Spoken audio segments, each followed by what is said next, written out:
पम्मी गुप्ता, इनका सवाल ऐसा है कि आप रामदेव बाबा के खिलाफ बोलते हो, आयुर्वेद के खिलाफ बोलते हो, तो आपको एलोपैथी के डॉक्टर्स ने पैसा दिया है क्या इनके खिलाफ बोलने के लिए? मुझे लगता है आपने केवल एक वीडियो सुना है। आप कृपया YouTube सीरीज़ पर बहुत वीडियोस अपलोड किए हैं, 1000 से ज़्यादा वीडियोस अपलोड किए हैं। लाइव जो प्रोग्राम्स हुए वो भी 40 के ऊपर हो चुके हैं। आप उनको शांति से सुनिए, तो आपको लगेगा कि ये सवाल जो आपने वो खड़ा किया वही बहुत गलत सवाल खड़ा किया।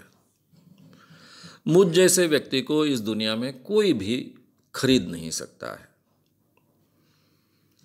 कोई भी मुझे प्रभावित नहीं कर सकता है, केवल मुझे सच्चाई प्रभावित कर सकती है। इतनी बात तो आपके समझ में आ जाती है अगर आपने सब सुना होता तो। इसलिए सुनिए, शांति से सुनिए।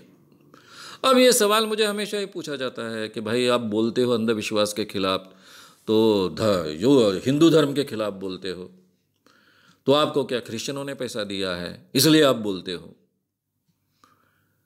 आपको फॉरेन फंडिंग आता है? अब मुझे कोई फॉरेन फंडिंग आता नहीं, मैं कोई फॉरेन फंडिंग आज तक मैंने स्वीकारा नहीं, सरकार का पैसा स्वीकारा नहीं, तो फॉरेन फंडिंग की बात छोड़ दीजिए आप।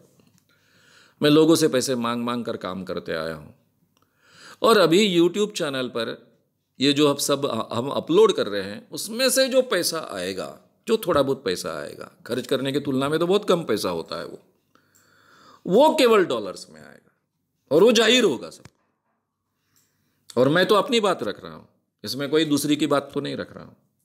तो इसलिए ये मुझे किसी ने पैसा दिया, किसी ने प्रभावित किया, इसलिए बोलने वालों में से तो मेरा संगठन हो ही नहीं सकता। इतनी क्रेडिबिलिटी तो हमारी ऑलरेडी है। आपने सुना नहीं, आप लोग हमको जानते नहीं हो, इसलिए शायद आपको ऐसा लगा होगा। इसको मैं बहुत ऑफेंसिव मानता नहीं हूँ।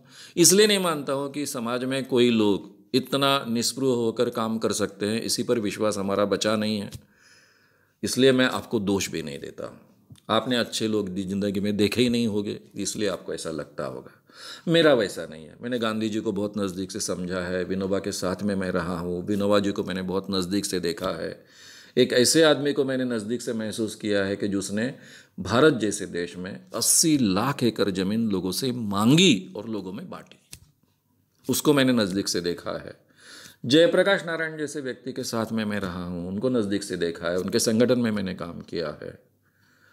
अब इतना बड़ा व्यक्ति जब कभी भी इस देश का प्रधानमंत्री भी बन सकता था, या फिर कम से कम राष्ट्रपति तो आसानी से बन सकता था, लेकिन अपने जीवन में उन्होंने कभी कोई पद नहीं लिया। पूरी की पूरी सरकार बदल दी, इसके बावजूद उन्होंने पद नहीं लिया। ऐसे व्यक्तियों को मैंने बहुत नज़दीक से देखा है। बाबा आमटे जैसे व्यक्तियों के से मेरा संपर्क रहा है। वो मुझे तीसरा बेटा मानते थे। तो मैंने बहुत बड़े बड़े लोग देखे, इसलिए मुझे इसमें कोई अचरज नहीं लगता कि कोई अपने जीवन में इस ढंग से काम करे तो कोई बहुत बड़ी बात है, ऐसा मुझे नहीं लगता है। तो इसलिए पहली बात तो आप निकाल डालो दिमाग में से। दूसरी बात, मैंने रामदेव बाबा पर कोई टीका नहीं की। उल्टा कई लोगों ने मुझे कहा कि आप रामदेव बाबा के बारे में इतना अच्छा कैसे बोल सकते हो? आपने नहीं बोलना चाहिए, आप जैसे व्यक्ति ने नहीं बोलना चाहिए।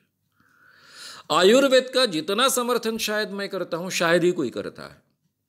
मैं उल्टा कहता हूं कि भारत जैसे देश को आयुर्वेद की आवश्यकता थी, है, लेकिन वहां जो पंडित बैठे हैं, हमारे ऋषि मुनियों ने लेकर चल के आए हैं, जो उसमें अनुसंधान नहीं करते हैं, साइंटिफिक फुटपत्ती जो होती है, जिसको साइंटिफिक मेथड कहते हैं, जांचने के तरीके कहते हैं, उसका उपयोग नहीं करते हैं। इस कारण हम पिछड़ गए हैं। इसके कारण इस देश का बहुत बड़ा नुकसान हुआ है, ऐसा मैं कहता हूं। आयुर्वेद का बहुत बड़ा समर्थन करने वाला मैं व्यक्ति हूं, लेकिन वो साइंटिफिक मेडिसिन बनना चाहिए।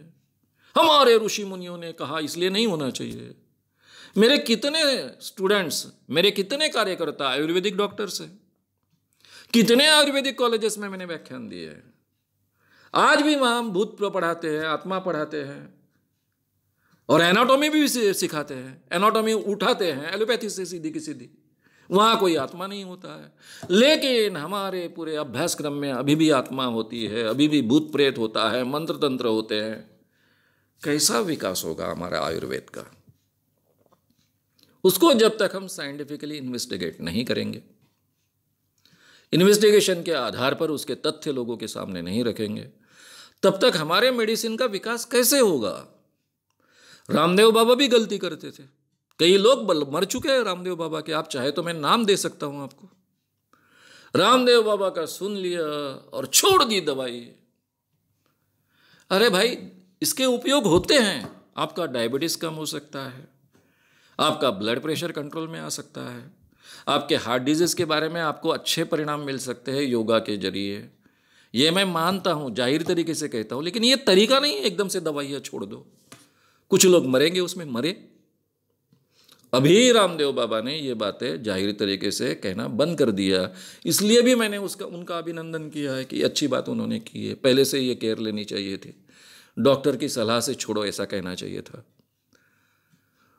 तो मैं कोई भी मेरी मान्यता के अनुसार या फिर मेरे प्रेजुडिसेस के अनुसार किसी पर भी टीका नहीं करता हूं या फिर किसी की झूठी तारीफ भी नहीं करता हूं।